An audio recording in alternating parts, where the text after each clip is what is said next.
देखिए, एक तो आज के दिन को वर्ल्ड चिल्ड्रंस डे के रूप में मनाया जाता है, यानी विश्व बाल दिवस। वैसे हमारे भारत में तो बाल दिवस 14 नवंबर को मनाते हैं, लेकिन दुनिया भर में विश्व भर में आज के दिन मनाया जाता है। तो सभी तो देखिए, पहली खबर दोस्तों, एक तो आज 20 नवंबर को शेयर मार्केट में कारोबार नहीं होगा, यानी स्टॉक मार्केट बंद रहेगा आज। वजह ये कि महाराष्ट्र विधानसभा की 288 सीटों पर आज वोटिंग होने जा रही है और इनमें 149 पर भाजपा और कांग्रेस 101 सीटों पर चुनाव लड़ रही है। 6 बड़ी पार्टियों समेत टोटल 158 दल मैदान में है। महाराष्ट्र के अलावा भी झारखंड की भी 38 सीटों पर आज 20 तारीख को ही मतदान होगा। इसकी भी तैयारियां पूरी हुई और इन 2 राज्यों समेत कुल 5 राज्यों की 15 विधानसभा और 1 लोकसभा सीट पर भी आज उपचुनाव होगा। ये भारत के मानचित्र में आप देख सकते हैं कौन कौन से राज्यों में आज इलेक्शन होंगे। वहीं पंजाब सरकार ने भी आज 20 नवंबर को कुछ जिलों में स्कूल बंद करने का नोटिस जारी किया है। इन जिलों में आज स्कूल बंद रहेगा क्योंकि इन जिलों में भी उपचुनाव होने जा रहे हैं। तो और पॉलिटिक्स से एक और खबर है, महाराष्ट्र चुनाव में दमदमी टकसाल करेगी भाजपा का समर्थन। चुनाव से ठीक पहले ये राजनीतिक पार्टी ने बीजेपी का समर्थन देने का ऐलान किया। मुख्य हरचरण खालसा ने ये बयान भी जारी किया। हालांकि कुछ सिख नेताओं ने इस पर आपत्ति भी जताई है। चलिए चुनाव के बाद अब अपन आगे बढ़ते हैं खबरों में। देखिए खबर, हीरा उपभोक्ताओं के हितों की रक्षा से संबंधित मसौदा तैयार करने के लिए केंद्रीय उपभोक्ता संरक्षण प्राधिकरण ने हितधारकों से परामर्श किया, बातचीत भी की देश में हीरा कारोबारियों के हित में। वही खबर है दोस्तों, पीएम मोदी ब्राजील में G20 समिट में ब्राजीली राष्ट्रपति से मिले। उन्होंने कहा कि हमने भारत से बहुत कुछ सीखा है, उसी तरह आयोजन चाहते हैं जैसा पिछले साल हुआ था। इस समिट में पीएम मोदी ने चिली और अर्जेंटीना के राष्ट्रपति से भी मुलाकात की। कई अहम मुद्दों पर चर्चा हुई। वहीं ब्राजील के राष्ट्रपति ने भी पीएम मोदी से कहा कि हमने भारत के फैसले को आगे बढ़ाया। और ब्राजील में चीन के विदेश मंत्री वांग यी से भी मिले हमारे विदेश मंत्री एस जयशंकर। इस दौरान भी भारत चीन के बीच डेमचोक डेपसांग से सैनिकों की वापसी पर चर्चा हुई। और एक अच्छी खबर तो ये दोस्तों की फिर से शुरू होगी मानसरोवर यात्रा। भारत और चीन के बीच सीधी फ्लाइट सेवा शुरू होने की संभावना पूरी तरह से नजर आ रही है, क्योंकि G20 समिट में इसको लेकर बातचीत भी हुई। चीन और भारत दोनों देशों के विदेश मंत्री ने इस मुद्दे को लेकर बातचीत की, तो भारत चीन के बीच सीधी उड़ान सेवा वापस शुरू हो सकती है। कैलाश मानसरोवर की यात्रा भी अब सीधी फ्लाइट के जरिए कर पाएंगे। भारत चीन के रिश्तों पर सुधार को लेकर ये अच्छी खबर आई है। वही खबर है, विजय माल्या और नीरव बार पीएम मोदी,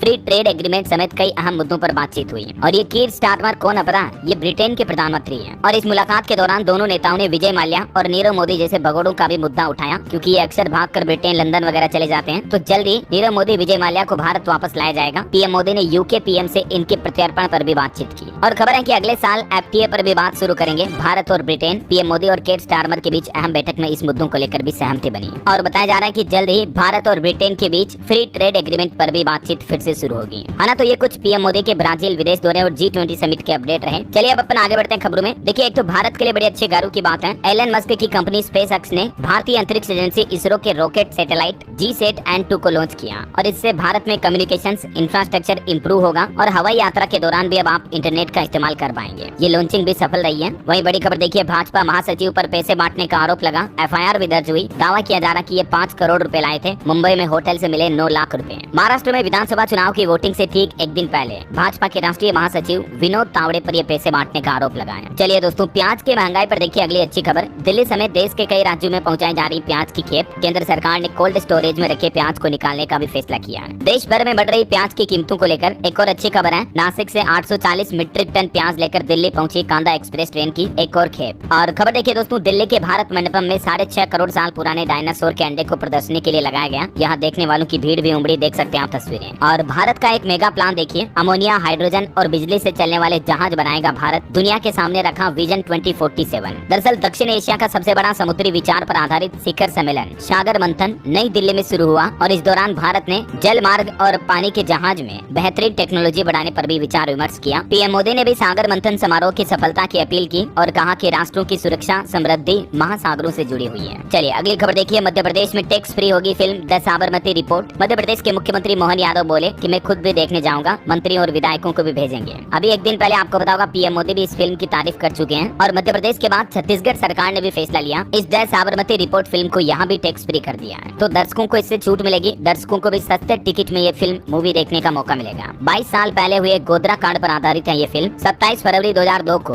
गुजरात में गोधरा रेलवे स्टेशन पर साबरमती ट्रेन में आग लगा दी गई थी। तो इसी घटना पर आधारित है ये फिल्म, है ना। चलिए अगली खबर देखिए, गृह मंत्री अमित शाह बोले भाजपा सरकार में देश में हिंसा घटी है। पिछले 10 सालों में जम्मू कश्मीर, नॉर्थ ईस्ट और नक्सल इलाकों में हिंसक घटनाएं 70% तक कम हुई। वैसे अभी मणिपुर में काफी हिंसा फैली हुई है, आपको पता होगा। अभी 7 जिलों में तो अगले 2 दिन तक इंटरनेट बैन को और बढ़ा दिया है। स्कूल कॉलेज भी बंद पड़े हैं। केंद्र सरकार ने भी 50 और आर्म्ड फोर्सेज की कंपनियां भेजी हैं। मणिपुर में मारे गए कुकी उग्रवादियों के समर्थन में प्रदर्शन भी किया लोगों ने। सैकड़ों लोग खाली ताबूत लेकर सड़कों पर उतरे हैं। कांग्रेस बोली कि मोदी जी मणिपुर जाइए, देखिए हालात क्या हुआ है। इधर हिमाचल प्रदेश में भी देखिए आप, इस्लामी जिहाद मुर्दाबाद के नारे नारे लगाए गए, मंडी में आक्रोश रैली निकाली, मस्जिद का अवैध निर्माण तोड़ दें और नीचे की खुदाई पर अड़े हिंदू संगठन। वहीं खबर है सुप्रीम कोर्ट और इलाहाबाद हाई कोर्ट को उड़ाने की धमकी दी गई। मथुरा ईदगाह केस में सुनवाई से पहले पाकिस्तान से ऐसा मैसेज आया, कहा कि सभी हिंदू मंदिरों को उड़ाएंगे, क्योंकि कल यूपी मथुरा में श्री कृष्ण जन्मभूमि ईदगाह मामले में हाई कोर्ट में 3 घंटे तक सुनवाई चली। अब इस मामले की अगली सुनवाई 28 नवंबर को फिर से होगी। नई बेंच ने दोनों पक्षों की बातें भी सुनी है। चलिए बड़ी खबर देखिए, यूक्रेन जंग के बाद रूस के राष्ट्रपति व्लादिमीर पुतिन पहली बार भारत आएंगे। रूस बोला कि तारीख जल्द ही तय करेंगे। इससे पहले वो 3 साल पहले 4 घंटे के लिए भारत आए थे और अभी रूस यूक्रेन जंग को शुरू हुए लगभग 1000 दिन से भी ज्यादा हो चुके हैं। अब उनका फिर से भारत दौरा होने जा रहा है। अमेरिकी राष्ट्रपति जो बाइडेन ने अपने जाते जाते कार्यकाल में एक ऐसा फैसला लिया जिसमें यूक्रेन को लंबी दूरी की मिसाइलों से रूस पर हमला करने की अनुमति दे दी है। तो इस फैसले के चलते अभी रूस यूक्रेन जंग एक बार फिर से भड़क गई। और इस बीच रूसी राष्ट्रपति पुतिन ने भी एक ऐसा फैसला लिया जिससे दुनिया भर में हड़कंप समझ गया। बताया जा रहा है कि रूस पर कोई भी बड़ा हवाई हमला परमाणु प्रतिक्रिया को जन्म दे सकता, मतलब रूसी राष्ट्रपति परमाणु हमला भी कर सकते हैं, क्योंकि अभी बीते महीनों में सितंबर में ही रूस ने अपनी परमाणु नीति में बदलाव करने की भी घोषणा की थी। रूस यूक्रेन जंग के 1000वें दिन न्यूक्लियर वॉर का एक और नियम भी बदला रूस ने, और अब परमाणु हमला करना और आसान होगा, क्योंकि यूक्रेन ने भी पहली बार अमेरिका की दी हुई मिसाइलें दागी रूस पर, जिसे बाइडेन ने 2 दिन पहले मंजूरी दी थी। तो इसी बीच पुतिन ने ये परमाणु हमले की धमकी दी है। और एक खबर देखिए, जूनियर ट्रंप ने भी आरोप लगाया कि तीसरा विश्व युद्ध छेड़ना चाहते हैं अमेरिकी राष्ट्रपति जो बाइडेन। उन्होंने आरोप लगाते हुए कहा कि वो अपनी हार से बौखलाए हुए हैं, क्योंकि अभी अमेरिका में इस बार चुनाव में डोनाल्ड ट्रंप की जीत हो गई है। तो इसलिए उनका कहना है कि वो रूस यूक्रेन युद्ध को भड़का रहे हैं। यूक्रेन ने रूस पर 6 अमेरिकी मिसाइलें दागी और उसके बाद दुनिया भर में परमाणु हमले का खतरा बढ़ गया है। अब पुतिन के पलटवार पर सबकी निगाहें हैं कि रूस के राष्ट्रपति पुतिन यूक्रेन को किस तरह से मुंहतोड़ जवाब देते हैं। और दोस्तों, रशिया यूक्रेन वार जंग भड़कने का एक और खतरा इसलिए भी बढ़ गया क्योंकि स्वीडन और नॉर्वे ने अपने नागरिकों को पर्चे बांटे और कहा कि युद्ध के लिए तैयार रहो, रोड मैप भी जारी किया। और इधर अब पुतिन ने भी जब नई परमाणु नीति पर हस्ताक्षर किए तो दुनिया भर में चिंता और ज्यादा बढ़ गई। वहीं दोस्तों, ईरान इजराइल जंग पर भी एक बड़ी खबर यह है कि परमाणु बम बनाने के बेहद करीब पहुंचा ईरान भी। खुफिया रिपोर्ट से दुनिया में तहलका मच गया। बताया जा रहा है कि 6604 किलो यूरेनियम जुटा चुका ईरान। दुनिया में चल रहे इन जंगी हालातों के बीच हमारे देश के रक्षा मंत्री राजनाथ सिंह ने भी भारतीय वायुसेना को सलाह दी और कहा कि अपने क्षमता विकास पर ध्यान देने की जरूरत है, क्योंकि पता नहीं कब दुनिया में 3rd वर्ल्ड वॉर छिड़ जाए अगर, तो भारत को भी मजबूत होना पड़ेगा, है ना। वहीं देखिए दोस्तों, इन हालातों के बीच दुनिया के संयुक्त राष्ट्र महासचिव एंटोनिया गुटेरेस ने मध्य पूर्व में परमाणु हथियार मुक्त क्षेत्र स्थापित करने की भी अपील की है। दुनिया भर में खास करके गाजा वगैरह में तत्काल युद्ध विराम लागू करने की भी अपील की। तो ये कुछ जंगी माहौल चल रहे हैं। और चलिए अब अपन आगे बढ़ते हैं खबरों में। देखिए, टेक दिग्गज एलोन मस्क अब एक्स यानी ट्विटर पर एक नया फीचर लेकर आए हैं। अब एक्स से लोगों को आसानी से नौकरियां भी मिल पाएगी। जी हाँ, जैसे कि लिंक्डइन में जॉब प्रोफाइल वगैरह बनती है ना, अपन रिज्यूम वगैरह डाल सकते हैं, तो ठीक ऐसा ही फीचर अब आपको ट्विटर पर भी जॉब सर्च का ऑप्शन मिलेगा, जिसमें कंपनीज अपनी जॉब पोस्ट कर पाएंगी और लोग बाग अपनी जॉब सर्च करके रिक्रूटमेंट भी देख पाएंगे। तो ये नया फीचर ट्विटर ने लॉन्च किया है। चलिए अगली खबर देखिए दोस्तों, आंध्र प्रदेश राज्य में अब 2 से ज्यादा बच्चे वाले भी लड़ पाएंगे स्थानीय निकाय चुनाव। हालांकि आंध्र प्रदेश की एनडीए सरकार ने जो ये संशोधित बिल पेश किया, इस पर विश्व हिंदू परिषद ने इतराज भी जताया है। अभी आंध्र प्रदेश में नियम था 2 से ज्यादा बच्चों की लिमिट वाला, लेकिन अब आंध्र प्रदेश के लोग 2 से ज्यादा बच्चे पैदा कर पाएंगे। 30 साल बाद सरकार ने वापस लिया अपना आदेश और ये पाबंदी को खत्म कर दी है। इलेक्शन लड़ने की जो पहले लिमिट थी, तो इस पर मुख्यमंत्री चंद्रबाबू नायडू का कहना है कि ज्यादा बच्चे पैदा करना जरूरी है। 1994 में आंध्र प्रदेश में इस तरह की व्यवस्था लागू हुई थी, तो लगभग 30 साल बाद अब आंध्र प्रदेश सरकार ने इस नियम में बदलाव किया है। वहीं खबर देखिए, बिहार में शिक्षकों की ट्रांसफर और पोस्टिंग पर रोक लगी। पटना हाईकोर्ट ने बिहार की नीतीश सरकार से जवाब भी मांगा। 3 सप्ताह का वक्त दिया है, तब तक फिलहाल पोस्टिंग ट्रांसफर पर रोक रहेगी। वहीं देखिए, सेहत को लेकर बच्चों से संबंधित एक वैज्ञानिक रिसर्च सामने आ रही है कि बच्चों के जीवन के शुरुआती 1000 दिनों तक बच्चों को न खिलाएं चीनी, क्योंकि मीठा ज्यादा खाना छोटे बच्चों को बीमार कर रहा है। आजकल के बच्चे जो चॉकलेट खाते हैं, डेयरी मिल्क, किटकैट, 5 स्टार और भी कई तरह की मीठी मीठी चॉकलेटें आती हैं। तो